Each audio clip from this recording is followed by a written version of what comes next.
dear students, in this class we will begin this class with the solid state chapter. So this is the unit first, the part 1, the solid state. So here the objectives of the topic. So here we will discuss about the introduction of the solid state, general characteristics of solid state, amorphous and crystalline solids, classification of crystalline solids, crystal lattices and unit cells, number of atoms in a unit cell, close packed structures, packing efficiency, calculations involving unit cell dimensions, imperfections in solids, electrical properties, magnetic properties. These are the objectives of the topic. So we will begin this chapter each one by one with detail. So first one is introduction. So you have studied in previous classes states of matter in previous classes, right? States of matter again we divide into 3 types. One is solids, one is liquid and gases. There are 3 types of matters. So what is mean by solid, what is mean by liquids and what is mean by gases? You know, all of you go through many of the objects like this, solids, liquids and gases, right?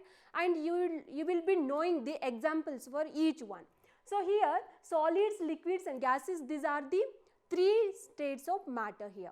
So solids, for example, you can give NaCl, sodium chloride, that is a solid.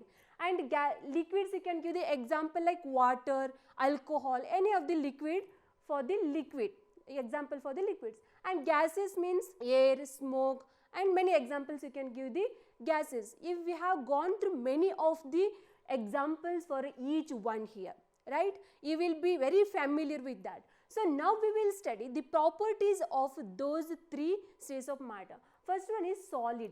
Okay, in solid, shape and volume. Shape and volume means it will be having definite shape and volume. Okay, and liquid. Okay, shape of the liquid will be depends on container and definite volume will be there. And gases, there is no definite volume and shape.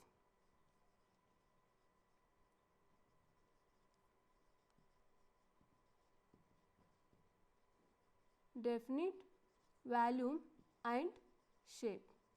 Okay, this is about shape and volume. Next one is compressibility. So can you compress the solids? No, you cannot compress the solids here. Okay, cannot compress. And here even liquids also, if you take water, you cannot compress the water, right? So even the liquid also cannot compress easily. And gases, okay, under some pressure you can compress the gases, means we can compress gases. Okay, this is about the compressibility. So next one is diffusion. Diffusion means movable. Whether the solids is movable easily or liquids and gases, what about? Solids can easily movable or not. Diffusion means it cannot, right? It cannot diffuse easily. And what about liquid? Suppose if you just pour the water on floor, it will easily move, right? Means diffusion from one place to the another place, means can diffuse. Okay, and what about gases? Okay, gases, everywhere it will move very fast, so can diffuse fast. You can write even very fast, okay, because it will move very fast from one place to the another place compared to solid and liquid. Okay, next one is intermolecular space. Okay, for example, you can take a solid NaCl. Okay, take a NaCl. Okay, the space between Na and Cl is very small. Okay, means you can write here very small space is between two atoms or two molecules, you can say. So intermolecular space in liquid, okay, little bit large than, you can write more than solid. Okay, little bit the intermolecular space is more than compared to solid here. And what about intermolecular space in gases? It is large. Okay, the space between two molecules or atom will be very large in gases. Next one, how about the flow of the molecules? Okay, solids, if you just take a stone is a solid. If you just throw on the floor, it will not move, right? It will not flow. It means it cannot, it will not flow. Not flow easily. Okay, and liquids, you know, liquids will flow easily, like you can take a river, right? River water will flow continuously. It means it can flow. It can flow. And what about the gases? Gases, you know, everywhere gas, like if you take example air, it will flow easily from one place to another place, means it is flow easily. So this is about the characteristics of the solids, liquids and gases. Okay, we have studied about the shape and volume. Definitely it has a definite shape and volume, and liquids, it's a depends on the container, that shape is depends upon the container of that. Okay, and it has a definite volume.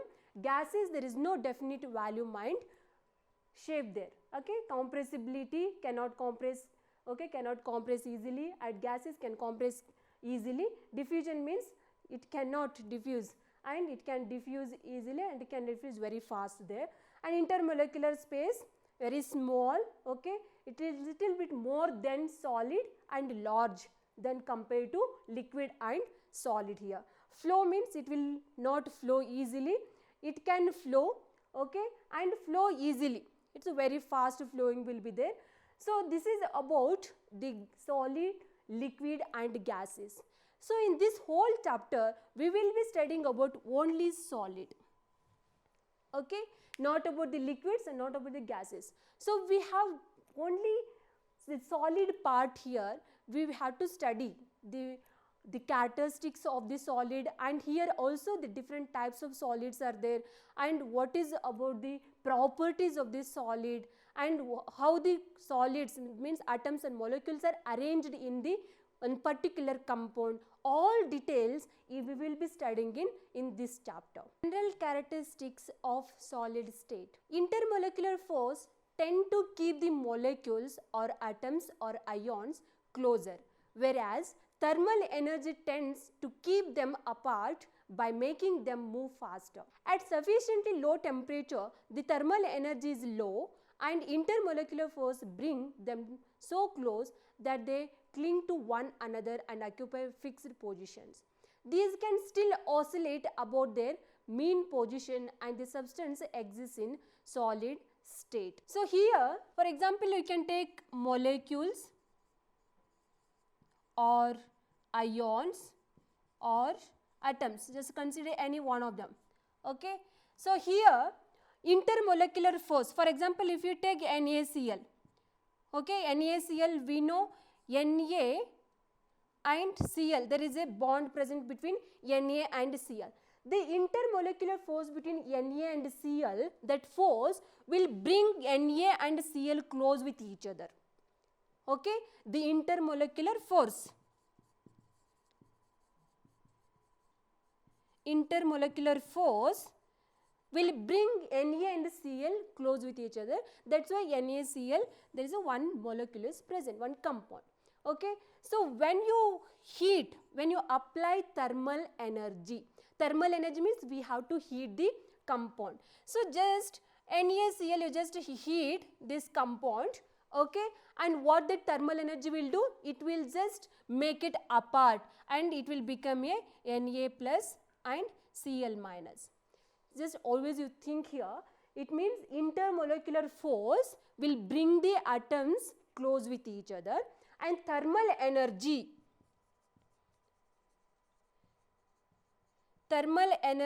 will apart each other. Okay, if you apply the heat and it will just apart the atoms separately, but intermolecular force bring them closer with each other. So both are different. Okay, so for example, now at low temperature means below that room temperature, just imagine the room temperature here. So room temperature molecules are come very close with each other here, because at low temperature all the molecules are very compactly arranged, arranged all the atoms in the molecules here. But when you apply little bit energy, when you raise the temperature little bit, all the compounds will, or whatever the atoms or ions are present in the compound, that ions separate with each other there. So the characteristics properties of the solid state are, they have definite mass, volume and shape, and intermolecular distance are very short here, and intermolecular forces are very strong. Their constituent particles like atoms, molecules or ions have fixed positions and can only oscillate about their mean positions, and they are incompressible and rigid. We have studied already the characteristics of properties of the solid. Okay, now we are studying about only solid. Just take an example only NaCl. You can take any one example, NaCl, MgCl, to these all the solid compounds. Okay, here this all of you very familiar with the NaCl, sodium chloride, that is a solid in nature, right? So it is very rigid in nature. Okay, if you see the intermolecular force between Na and Cl is very short. Okay, very short. That's why NaCl is a very strong compound. Okay, it is a crystalline solid. Okay, crystalline solid. Okay, and it has a, solids always will be having definite shape, volume and mass. Okay, and we cannot compress this NaCl so easily. Okay, it means we can call it as an incompressible solids. Types of solids. So solids we categorized into two types here. One is crystalline solids and one more is amorphous solids. So what is mean by crystalline solids here? A crystalline solid consists of large number of small crystals, each of them having a definite characteristic geometrical shape. In a crystal, the arrangement of constituent particles like atoms, molecules or ions is ordered. It has a long range order in arrangement. For example, you can give here NaCl, that is sodium chloride and quartz. And what is mean by amorphous solid? So an amorphous solid, in Greek, amorphous means no form, there is no form. So consists of particles of irregular shape here. So the arrangement of constituent particles like atoms, molecules or ions in such a solid has only short range order. The structure of amorphous solid is similar to that of liquids. Example you can give here quartz glass, rubber and plastic. So here solids we divided into two types. One is crystalline solid and amorphous solid. Okay, so here what is mean by crystalline solid? Crystalline solid will be having the arrangement of ions, molecules are arranged orderly. Okay, here irregular arrangement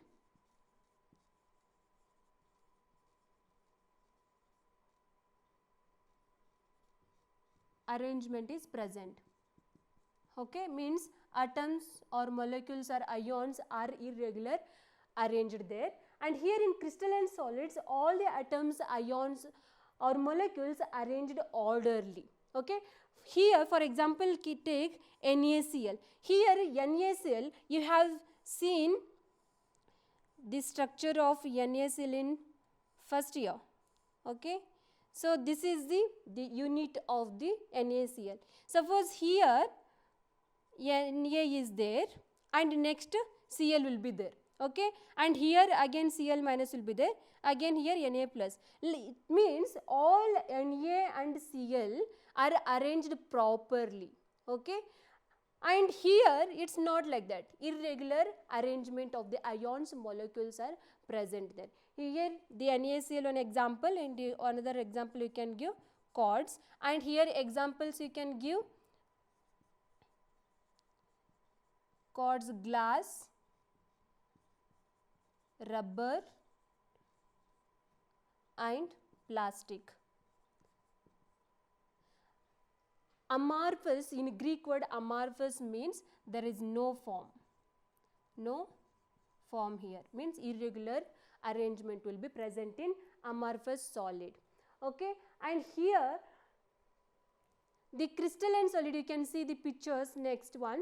Crystalline solid, you can see the atoms or ions arranged properly. It means all the ions and atoms or molecules arranged in order.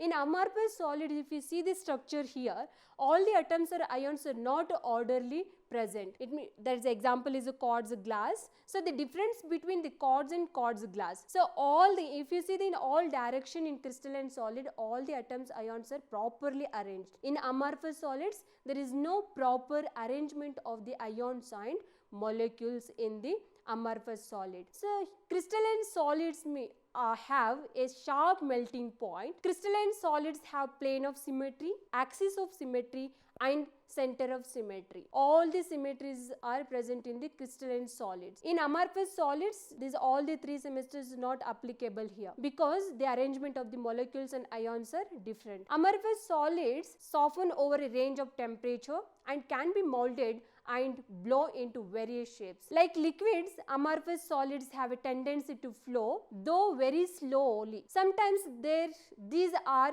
called pseudo solids or supercooled solids. Why they are called pseudo solids and supercooled solids? Because the amorphous solids have a tendency to flow there. So, crystalline solids are anisotropic in nature. What is mean by anisotropic in nature? That is, some of their physical properties like electrical resistance or refractive index show different values when measured along different directions in the same crystals. This arises from different arrangement of particles in different directions. Since the arrangement of particles is different along different directions, the value of the same physical property is found to be different along each direction. So, this is very important why crystalline solids are anisotropic in nature. If you see all the direction in the previous picture, say in crystalline solids, if you see all the direction, you see put a direction for each direction there, but it is a different here. But in amorphous solids, if you go any direction, it is the same. That is why the physical properties of that will change along the direction. See, it was like here one, here one, here one, here one. So, like this solids will be there. So, in this direction and this direction, if you take this direction, and what is refractive index, the physical properties are there. The physical properties of the each direction is different. So, it is applicable in crystalline solids. Okay. It is called anisotropic in nature. So, the amorphous solids are isotropic in nature. Amorphous solids are isotropic in nature. It is because there is no long range order in them and arrangement is irregular along all the directions. Therefore, value of any physical property would be same along any direction here. So, it is opposite to crystalline solids. So, in crystalline solids, how it was there? Like all the physical properties found to be different along each direction. But in isotropic in nature, the amorphous solids, the physical properties would be same along any direction, because here in amorphous solids there is no long range, means the short range is present in amorphous solids. So, here you can see the distinction between crystalline and amorphous solids. So first column about the property, second column crystalline solids, and next column is amorphous solids. So what about the shape here? So in crystalline solids, definite characteristic geometrical shape is present, and amorphous solids is in irregular shape. So melting point of crystalline solids melt at very sharp and characteristic temperature, and in amorphous solids gradually soften over a range of temperature. Next one is cleavage property. When you cut a crystalline solid with a sharp edge tool, then splits into two pieces, and newly generated surfaces are planes and smooth here. And when you cut amorphous solids with a sharp edge tool, they cut into two pieces with a irregular surfaces here. And next one properties is anisotropy. Crystalline solids are anisotropic in nature, and amorphous solids are isotropic in nature. Next one is heat of fusion. They have a definite and characteristic heat of fusion in crystalline solids, and amorphous solids do not have definite heat of fusion. Next one is nature. Crystalline solids are true solids, and amorphous solids are pseudo solids or supercooled solids. Why they will call pseudo solids or supercooled solids? Because they will tend to move, they will tend to flow there. That's why they will call it pseudo solids or supercooled liquids there. Next one is the order in arrangement of constituent particles. Crystalline solids have long range order, and amorphous solids have only short range order. So this is all about the characteristics of these solids and the types of the solids. Okay, we have studied the characteristics of solids, crystalline solids, and types of the solids. Types of solids means crystalline solids and amorphous solids. Thank you. Sai Ram.